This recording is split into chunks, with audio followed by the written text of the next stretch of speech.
Hello, my friend, and welcome to Wisdom Trek. I am Guthrie Chamberlain, your guide to wisdom and creating a living legacy.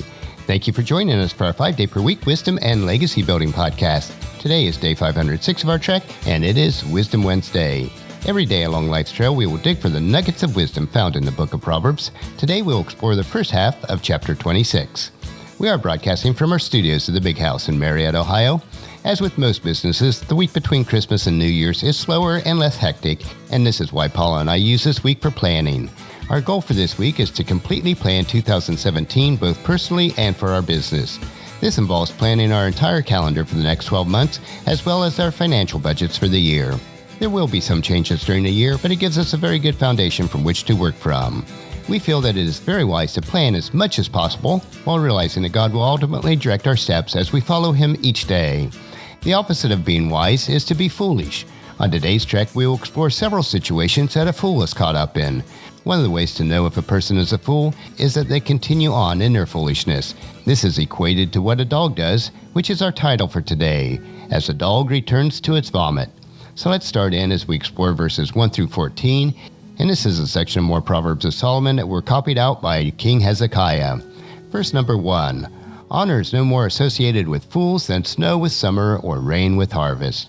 Just like we would not expect snow during the summer and rain is more rare during the fall, a foolish person should not receive honor for their foolish actions. In our overly sensitive environment of today, we are too quick to honor those who do not deserve it. Verse number 2. Like a fluttering sparrow or a darting swallow, an undeserved curse will not land on its intended victim. If you've ever observed the flight of a sparrow, or how a swallow darts back and forth, so it will be with someone who is cursed without cause. That curse will not have an effect on the unintended person. Verse number 3.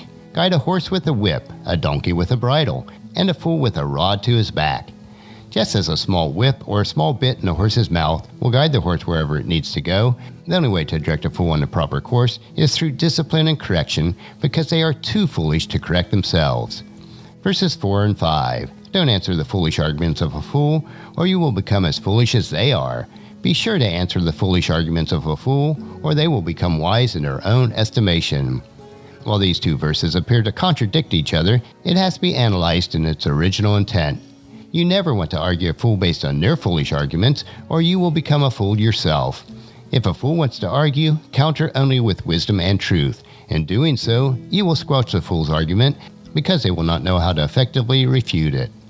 Verse number 6. Trusting a fool to convey a message is like cutting off one's feet or drinking poison. A foolish person is not reliable and cannot be trusted. When you try to rely on them, the results will be ineffective.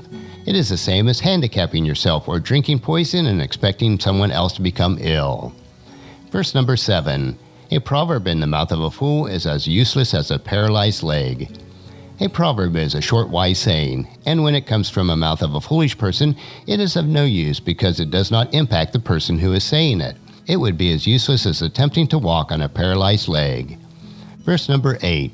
Honoring a fool is as foolish as tying a stone in a slingshot. Here's another verse about giving honor to a foolish person. It is not valid and will not have any more impact than tying a stone in a slingshot. It will only come back to hurt the one who is giving it. Verse number 9. A proverb in the mouth of a fool is like a thorny branch brandished by a drunk. A wise saying or a proverb coming from a fool is of no use because they are too dull and numb to the potential impact of the lesson. The analogy compares someone who is drunk. They do not realize that they've grabbed onto a thorny bush that is puncturing their hand. Verse number 10. An employer who hires a fool or any bystander is like an archer who shoots at random. When you hire a fool or someone that you do not know to provide work for you, the results will be questionable at best. Just like shooting arrows at random, you may hit the target, but it is unlikely the results will be satisfactory. Verse number 11. As a dog returns to its vomit, so a fool repeats his foolishness. If you're familiar with dogs, when they vomit, many times they will return and consume the vomit to clean it up. In the same way, a fool will vomit foolishness throughout each day, but they continue with their foolish practices. Verse number 12. There's more hope for a fool than those people who think they are wise. As frustrating and ineffective as a fool may be, there is something that's even worse. That is a person who thinks they are wise when they are not. A fool will usually fall into this category. A truly wise person knows that they need to continually gain wisdom, insight, and understanding in many areas of life. Verse number 13. A lazy person claims, "There's a lion on the road. Yes, I am sure there is a lion out there." We now switch from the context of a foolish person to a lazy person, although this person may be both lazy and also foolish. The extremes that a lazy person will do to justify their laziness knows no end. In this verse, this person is so lazy that they fear going outside. And while most of us do not have to deal with actual lions being outside our house, many people come up with fears that are just ridiculous. And verse number 14, as the door swings back and forth on its hinges, so a lazy person turns over in bed. A lazy person is so predictable with their laziness that the analogy of this verse is that of a hinge on a door. The hinge allows the door to swing back and forth, but the door does not move beyond these bounds. The bed allows a lazy person to flop back and forth without making any progress.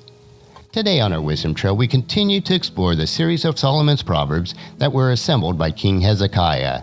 These Proverbs provide us with more wisdom, insight, and understanding. Regardless of where you are on your faith walk, if these precepts and Proverbs are followed, your life will be rich and satisfying. Take them and plant them in your heart so that you'll reap a harvest of wisdom. I would challenge you today to just take one precept in our lesson from Proverbs and commit yourself to applying them to your life. Tomorrow we will hike another short trail on Wisdom Unplugged, where we will discover an inspirational wisdom quote. So encourage your family and friends to join us and then come along with us tomorrow for another day of Wisdom Trek, creating a legacy. That will finish our trek for today. If you'd like to listen to any past episodes or read the Wisdom Journals, they are available at wisdom-trek.com. Thank you so much for allowing me to be your guide, your mentor, but most importantly, I am your friend as I serve you through the Wisdom Trek podcast and journal.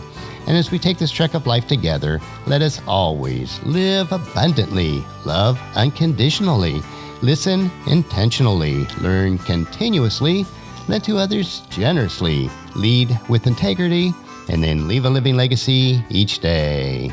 I am Guthrie Chamberlain, reminding you to keep moving forward, enjoy your journey, and then create a great day every day. See you tomorrow.